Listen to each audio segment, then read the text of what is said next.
បើមានឱកាសម្ដងទៀតខ្ញុំចង់តបស្នងនៅឯគ្រប់យ៉ាងតែក្នុងពេលនេះខ្ញុំអាចធ្វើបាន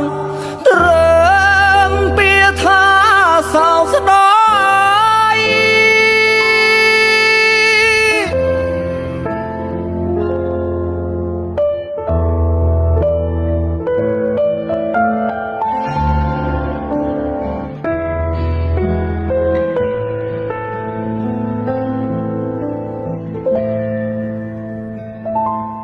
មើលរំលងស្រីម្នាក់ដែលខំ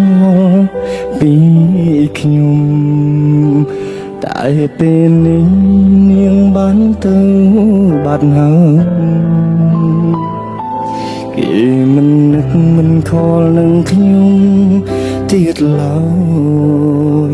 គឺដល់ពេលហើយដែលនាងអង្អារម្មណ៍នៅ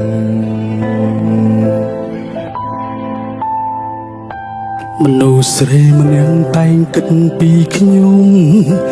រហូតពេលមានទុកនាងតែងនៅក្បែរខ្ញុំដឹងច្បាស់ថានាងធ្វើព្រោះ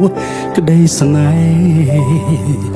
តែខ្ញុំមិនដែលយកចិត្តទុកដាក់នឹងនាងឡើយមានស្រីល្អម្នាក់នៅក្បែរខ្លួ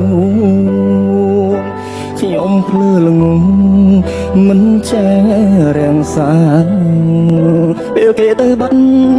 ទើបដឹងថាខ្វះគេមិនបានបើមានឱកាសម្ដងទៀតខ្ញុំចង់តបស្នងនៅឯគ្រប់យ៉ាងតែក្នុងពេលនេះខ្ញុំអាចធ្វើបានត្រឹមពាក្យថាសោកស្ដាយបើមានឱកាសម្ដងទៀតខ្ញុំចង់តបស្នងនៅឯក្រុមយ៉ាងតែក្នុងពេលនេះខ្ញុំអាចធ្វើបានត្រឹមពាក្យថាសោកស្ដាយបើមានឱកាសម្ដងទៀតខ្ញុំចង់តបស្នងនៅឯគ្រប់យ៉ាង